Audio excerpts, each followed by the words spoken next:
If you've ever taken a journalism class or learned about journalism, you've probably been told that the goal is to be impartial, and that is an absolute lie. So, for years, we've been fed the myth about impartial journalism. The goal is to cover all sides of the story. You're not there to push an agenda, you're just there to state the facts. Take yourself out of the story. Don't self insert. You're not there. You're an empty vessel just to relay the story of what actually happened. The goal is the truth. And that sounds good, admirable, even, but also impossible. It's pretty much bullshit. We all have biases, and despite our best efforts, they're going to show through. And it's not just about what we say and how we say it, it's about what we don't say. It's better to just acknowledge your biases to your audience and move on. Let them know where you're coming from, and they can make their own judgment after that. If you have dying chestnut trees on your property and you're covering a story about blight resistant GMO chestnut trees, just admit it. Let people know that. I know that's a very specific example, but it comes from an article that I read recently. And so, what does this have to do with gaming? There's a lot of talk about how GMs are meant to be impartial judges. They are there to interpret the rules and narrate the effects of characters' actions, but to mostly take themselves out of the way.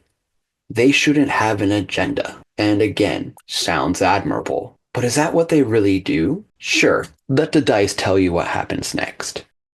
Try to let the NPCs act on their own ambitions according to their nature, but let's be honest. You're going to insert yourself into the story.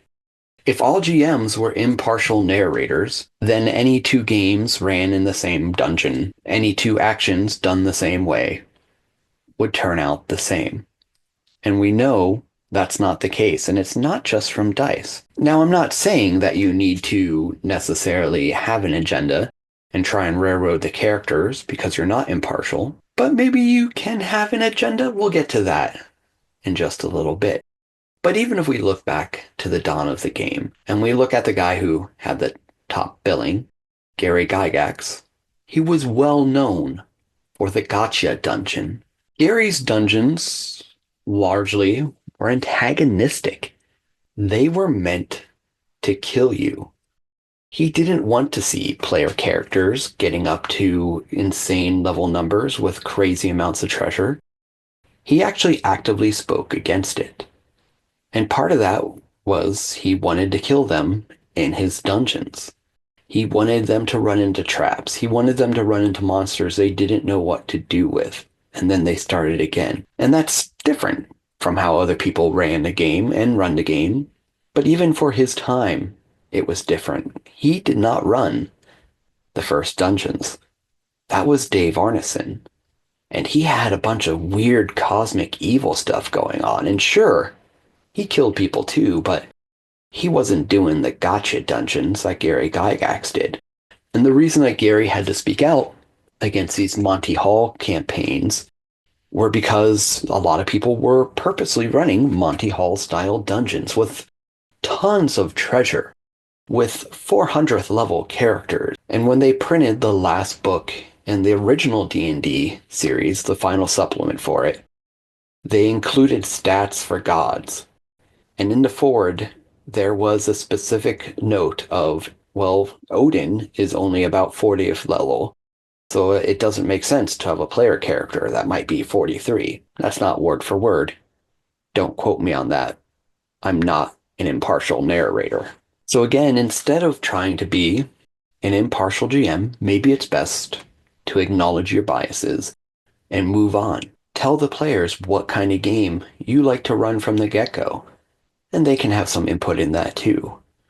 But it's better than just pretending that you're infallible. And so even in your writing, if you write for RPGs, that can also have a voice. I think folks like to make their books sound like clinical, dry textbooks. And it doesn't have to be. I recently listened to an episode of The Weekly Scroll, one of my favorite podcasts. If you're not listening to it, turn this one off right now. Stop listening to me. go subscribe to it. Listen to them instead. But they did a review of the Alien RPG, and one of the things they really liked about it is it had a voice.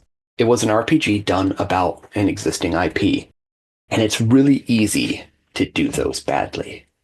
But one of the things that made it work was that it was written in the Alien voice, and it contained a lot of throwbacks to all the Alien media out there. And that's fun. Marching Order, for instance, my solo RPG, it works because it has so much voice in it. Sure, the artwork conveys a tone, and that's largely what artwork does in RPGs. It sets some vibes. But for me, the writing does too. And anyone that has read through anything Marching Order can confirm this. It is gritty, it is silly, and you're likely to die in a gutter. And I don't think that's a bad thing. You can let the voice of the game shine through. Give it a narrator. Give it some character. Now, what brought this up is when I was at PAX Unplugged, Brad and I played a lot of games. And thinking back, the one that made the most impact on me was the Monty Python RPG. And honestly, I was surprised by this. Very surprised. I remember when it came to Kickstarter, and I avoided it like the plague. It's like, how are you going to make a satisfying RPG out of that IP? IP being intellectual property. It just seemed like it would be a quick cash grab. Though at PAX, I was lucky enough to play with the creator of the game, and he did some really neat things with it. The one that really stuck with me, the one that I really liked, is that the GM wasn't impartial. The GM had a persona, like a character GM, so to speak. So the game master would roll on a table at the beginning of the adventure, and it would select a certain personaed GM. And the GM screen was kind of amazing. It had a slot where you could stick the head of the persona GM that was chosen for that time. And so what does persona GM mean? I'm making this up. It's not a real term. But the character of the GM had both likes and dislikes. There were things they were looking for in the game and things they did not want to see. The character of the GM was from the studio, and they were trying to make the best show possible. And they had thoughts about what did that. You don't get to know what those thoughts are up front in the game. But as you satisfy the GM, you get bonus tokens. I forget what they're called. But if you annoy the GM, you get demerit tokens. Again, I forget what they're called. Now, I could see how that could sound frustrating, but it was actually really fun. When I got 3 demerit tokens, that meant I had to roll on this big table of random events. I believe it was a D100. And I immediately rolled a 1, which meant a giant foot came out of the heavens and squashed my character. And that was fantastic. I had another character built in 5 minutes and I jumped right back in. But what a fun death. Now, we found out as we played the game what the GM character wanted was singing and dancing, because we started getting tokens as I broke into a musical number. It was quite the silly game, but that was the point, wasn't it? So yes, we all know that being impartial can be a virtue, but it's impossible to obtain. And as game designers and GMs, it makes me wonder what we could do if we moved away from that. What something else could look like. Sounds like a fun experiment. Just admit your biases to your players before you start.